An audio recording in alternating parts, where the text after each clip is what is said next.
She said at the party, "Ugh, I wish I'd come single. I'd be having more fun." Loud enough for everyone to hear. I said, "Let's fix that." Then I left. Her 47 missed calls that night when her ride home left without her.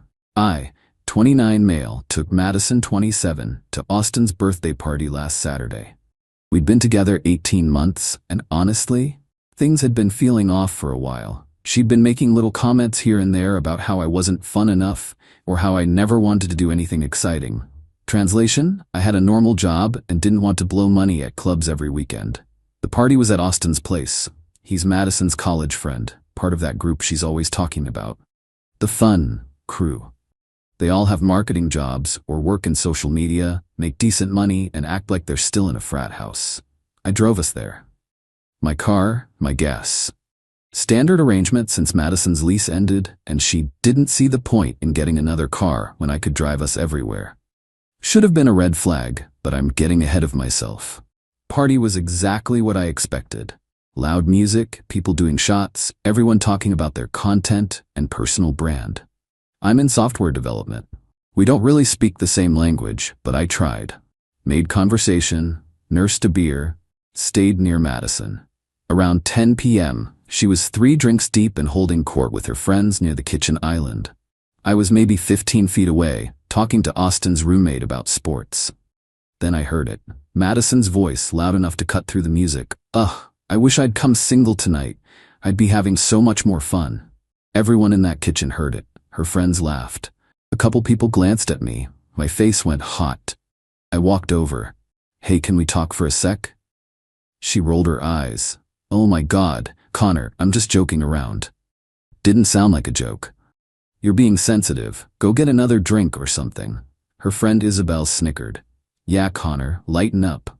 Something in me just clicked off. That cold clarity you get when you realize you're done. "You know what? You're right." Madison blinked. "What? You should have come single. Let's fix that." I pulled my keys out of my pocket. "Have fun. Find your own ride home." Her eyes went wide. "Wait, what? You heard me? I'm leaving? You wanted to be single tonight? Congrats." "Connor, I was kidding." "Cool. Enjoy your night." I turned and walked out. Heard her calling after me, but I didn't stop. Got in my car and drove home. The whole drive, my phone buzzed non-stop in the cup holder. I didn't look at it once. Got home around 10:45. Finally checked my phone. 32 missed calls, 50-something texts. Still coming in. The texts were a progression. 10:13 p.m. "Connor, seriously, come back. This isn't funny. Everyone's asking where you went." I'm embarrassed. "Okay, I'm sorry. Can you please come get me?" Isabel left already, and Austin said he's too drunk to drive. Uber. It's calling in Ubers to get home. This is ridiculous. The Uber canceled on me. Another one canceled. "Okay, I'm really sorry I was being stupid. Plus answer." "Connor, I don't have enough battery to keep calling Ubers and my phone is dying." Some guy offered me a ride, but I declined him and am scared. I stared at that last text for a solid minute. Part of me felt guilty. Most of me remembered her laughing with her friends while she embarrassed me. I texted back one line, "You wanted to be single tonight, figure it out." Then I turned off my phone and went to bed. Update 1. Woke up Sunday morning to discover Madison had, in fact, figured it out. She'd gotten a ride from Austin's neighbor, some girl she barely knew, who took pity on her around 1:30 a.m. Cost her $60 in gas money. But that wasn't the end of it. Not even close. Sunday afternoon she showed up at my apartment. I heard pounding on the door around noon. "Connor, open up. We need to talk." I opened it. She looked rough. Smudged makeup, same dress from last night, hair a mess. "Can I come in?" "Not really in the mood for visitors." Her face went red. "Are you serious right now? You abandoned me at a party." "I left a party. You stayed. Big difference." "I didn't have a ride." "You told everyone you wished you came single. Seemed like you didn't want me there anyway." "I was joking around." "God, why are you being like this?"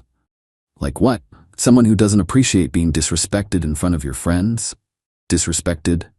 She actually laughed. "You're so dramatic." It was one comment. One comment that everyone heard. One comment your friends thought was hilarious. They were laughing because it was funny. You're always so serious. Then date someone less serious, problem solved. She stared at me. What are you saying? I'm saying I'm done, Madison. Done being your chauffeur. Done being the boring boyfriend you complain about. Done. You're breaking up with me over a joke? I'm breaking up with you because you don't respect me. The joke was just the final straw. Tears started forming. The waterworks. Right on schedule. Connor, please. I love you. I was drunk and being stupid. It won't happen again. You're right, it won't. Because we're done. But where am I supposed to go? That threw me. What do you mean? I've been staying here 4 nights a week. My stuff is here. Your stuff is 3 outfits and a toothbrush. Take them. You know I gave up my apartment because we were practically living together. Actually, no. She gave up her apartment because the lease ended and she didn't want to sign a new one. Said she was basically living with me anyway, so why waste money? I'd never actually agreed to live together officially.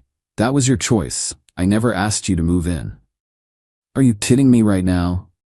Madison, you need to leave. Where am I supposed to stay? Not my problem. Maybe Isabel's place. Or Austin's. Or literally anyone from that party who thought your joke was so funny.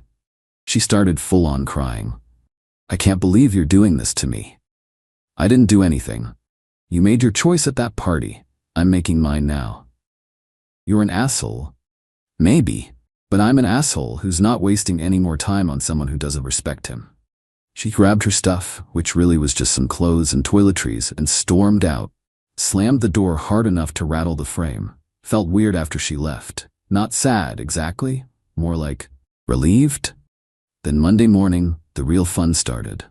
Got a text from her friend Isabel. You know Madison cried all night because of you, right? You're a jerk.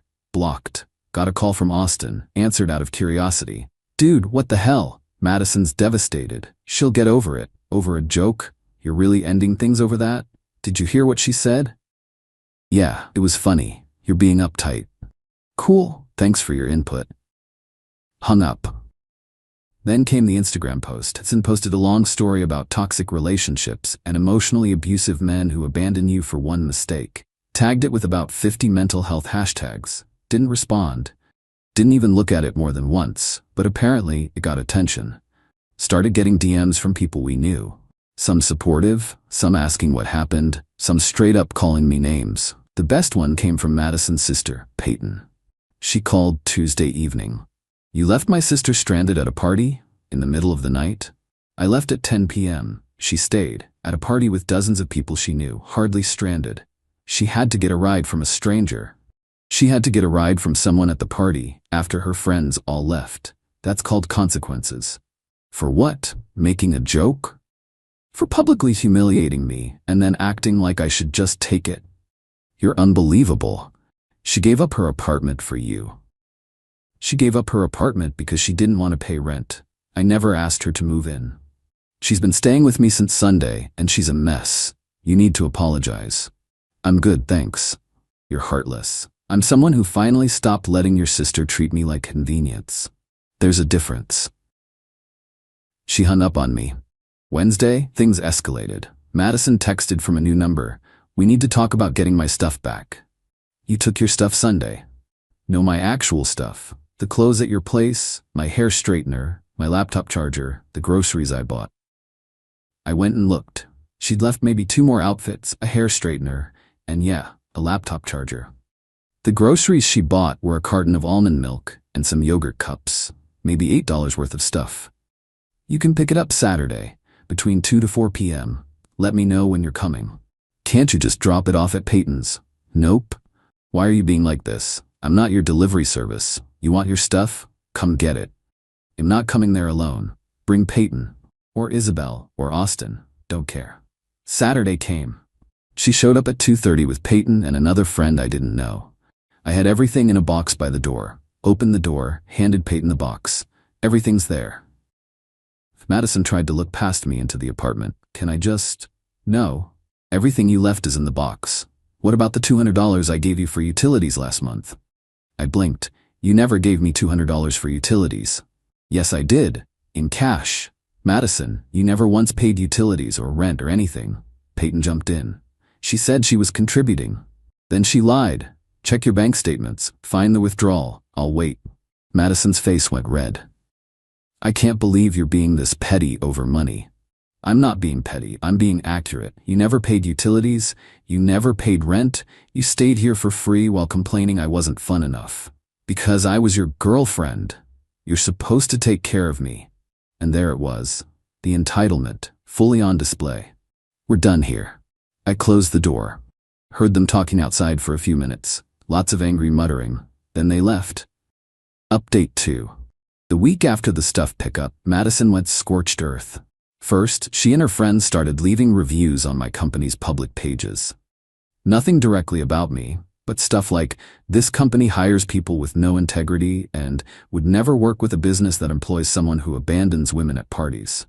My boss actually called me in, explained the situation calmly. He laughed. So your ex is mad you broke up with her? Essentially, and she's leaving fake reviews because of it? Yep. I'll have corporate handle it. Don't worry about it. The reviews got taken down within 48 hours. Terms of service violation. But Madison wasn't done.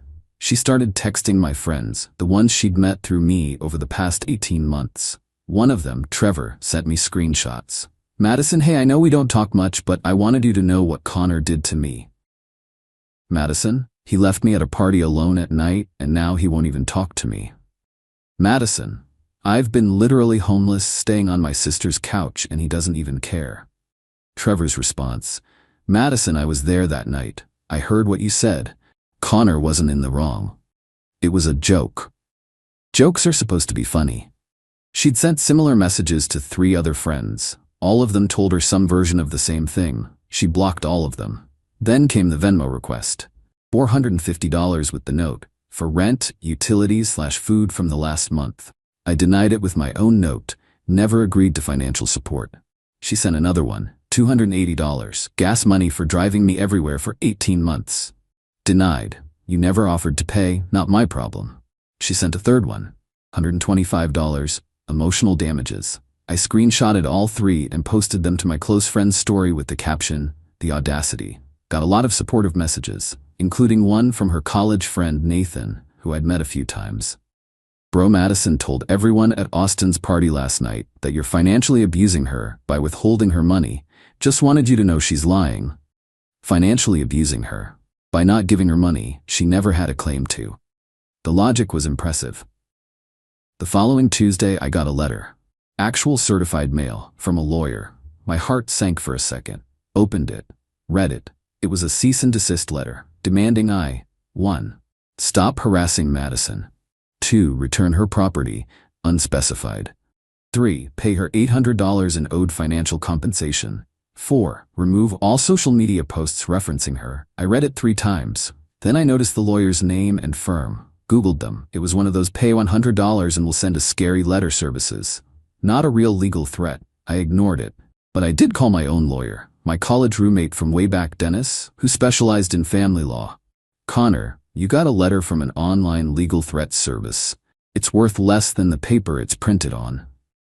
So I don't need to respond? Only if you want to waste your money. She's got no case. You didn't harass her, you don't have her property, you don't owe her money, and your social media posts are protected speech as long as they're true. So what do I do? Nothing. If she actually retains a real lawyer and files something, call me. But that letter? Trash it. I trashed it. Thursday night, Madison's sister Peyton called again. I almost didn't answer. What? You need to stop being stubborn and just pay Madison what you owe her. I don't owe her anything. She's broke. She can't afford her own place because you kicked her out. She didn't have a place when we were together. That's not my fault. You let her think you were serious about her. She gave up her apartment. She gave up her apartment because she didn't want to pay rent. I never asked her to do that. You let her stay with you. Yeah, as my girlfriend, which she apparently hated based on that comment at the party. She was drunk and being stupid, and I decided I didn't want to be with someone who gets drunk and disrespects me publicly. That's my choice. You're ruining her life. I'm living mine, she can figure out hers. You know she had to borrow money from our parents to afford rent this month? That's between her and your parents. You are such an... I hung up. Blocked the number. Friday afternoon, I got a text from Austin. Dude, Madison showed up at my place last night crying, saying she has nowhere to go. I'm letting her stay on my couch, but you need to fix this. Nothing to fix. We broke up. She needs to figure out her living situation. You're really gonna let her be homeless? She's not homeless. She's staying with you. Temporarily. Still not my problem. Wow, real classy, Connor. About as classy as her telling everyone at your party she wished she came single. No response to that. Saturday evening, I was grabbing dinner with Trevor and 2 other friends. We were talking about work stuff when Trevor's phone buzzed. He looked at it and laughed. Yo, you're not gonna believe this. He showed me his screen. Instagram story from Isabel. A video of Madison, clearly drunk, crying to the camera about how she gave up everything for a man who threw her away over nothing, and how she was learning to love herself again, and how toxic men will show their true colors eventually. The video had hundreds of views. Comments were mixed, some supportive, some skeptical, some straight up calling her out. One comment from someone named Anthony.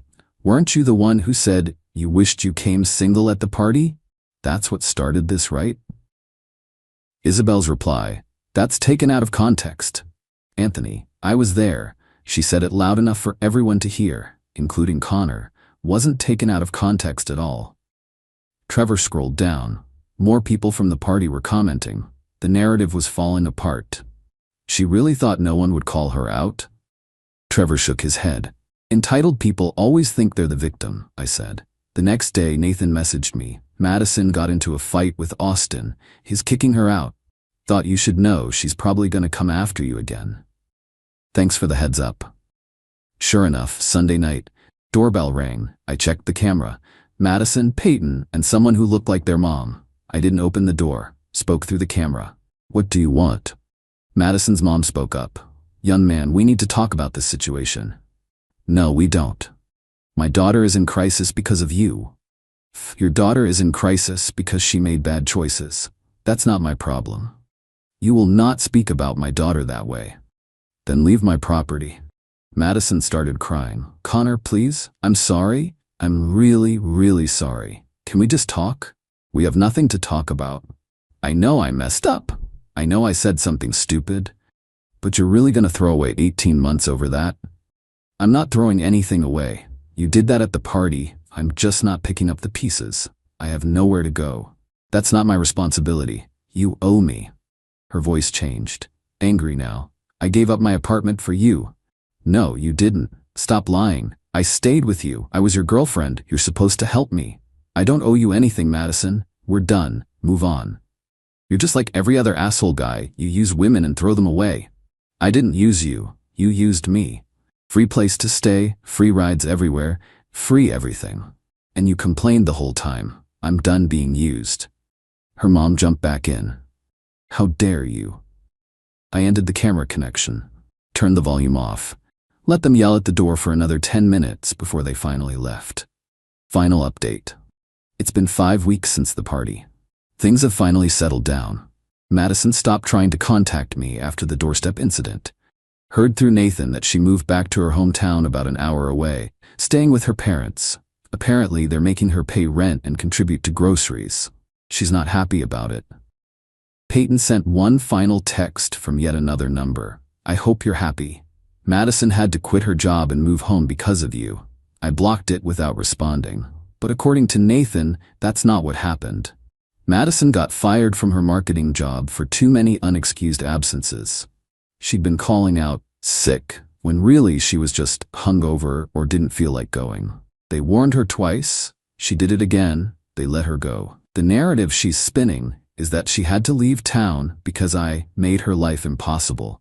But reality is, she couldn't afford to stay after losing her income and burning bridges with everyone who was letting her couch surf.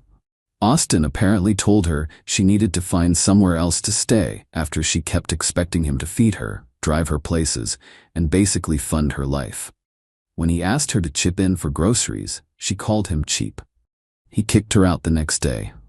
Isabel distanced herself after Madison borrowed $300 for rent and then posted Instagram stories of herself at brunch and getting her nails done. Isabel asked for her money back. Madison said she'd pay her eventually. Isabel blocked her. The friend group basically dissolved over it. Half of them sided with Madison initially, but changed their minds when they saw the entitlement firsthand. The other half knew from the start she was in the wrong. Trevor invited me to a barbecue at his place last weekend. Ran into Nathan there. He pulled me aside. "Dude, I owe you an apology." "For what?" "For not saying something at the party. I heard what Madison said. Saw your face. I should have backed you up. Not your fight." "Yeah, but still, we all knew she was treating you like her personal chauffeur and ATM. None of us said anything because, I don't know, we figured it was your relationship. But watching how she's acted since you left, man, you dodged a bullet. Appreciate that. For what it's worth, everyone knows the truth now. She tried spinning it like you're this monster, but too many people were at that party. They heard what she said. They know she brought it on herself." Felt validating, honestly. Not that I needed validation, but it was nice to know I wasn't crazy. As for me, I'm doing fine. Better than fine, actually. My apartment feels like mine again. I'm not spending half my paycheck on someone else's lifestyle. I'm not driving across town 3 times a week for someone who complains the entire time. I'm not walking on eggshells trying not to be too boring. Been hanging out with friends more. Picked up running again. Actually have time and money for hobbies. Went on a date last week. Nothing serious, just coffee with someone I matched with on an app. We talked about books and travel. She paid for her own coffee. Didn't complain once about how I wasn't fun enough. Is it weird that that felt revolutionary? That someone could just be pleasant? Not make everything about what I wasn't doing for them? My therapist says I was in a pattern of accepting less than I deserved. That Madison's behavior was emotionally draining, and I normalized it because it happened gradually. The party comment wasn't the problem. It was the final straw of 18 months of being taken for granted. Looking back, there were red flags everywhere. The way she never offered to pay for anything. The way she complained about my apartment but refused to contribute to rent. The way she'd make plans with her friends and just expect me to drive her. The way she'd criticize me for not being spontaneous enough, while simultaneously expecting me to fund her spontaneity. I ignored all of it because I thought that's what relationships were. Compromise, sacrifice, putting up with stuff. But there's a difference between compromise and being a doormat. Took me too long to figure that out. The funniest part? She really thought I'd come crawling back. That the threat of losing her would scare me into apologizing and taking her back. That I'd be so desperate to not be alone that I'd accept being disrespected. Instead, I'm here. Single, peaceful, and actually happy. She's back home with her parents, unemployed, burning through her friend group and learning that actions have consequences. Some people might think I was too harsh, that I should have given her another chance, that leaving her at the party was petty. Maybe it was petty, but it was also the wake-up call I needed. The moment I realized I'd rather be alone than be with someone who didn't respect me. And honestly, being alone is pretty great. Got a text yesterday from an unknown number. Didn't recognize it. Opened it anyway. "Hey, this is Nathan. Madison asked me for your new address. I told her I didn't have it. Just wanted to give you a heads up that she's still not over it. Thanks, man. Appreciate the warning. No problem. Also, if you're ever down to grab a beer, let me know. You seem like good people." Will do. Blocked Madison's old numbers preemptively. Changed my social media to private. Not taking any chances. The way I see it, I'm not the one who screwed up. I'm not the one who publicly humiliated my partner. I'm not the one who expected someone to bankroll my lifestyle. I'm not the one who burned every bridge trying to avoid accountability. I just stopped accepting disrespect. And if that makes me the bad guy in her story, I'm fine with that. Because in my story, I'm finally the main character.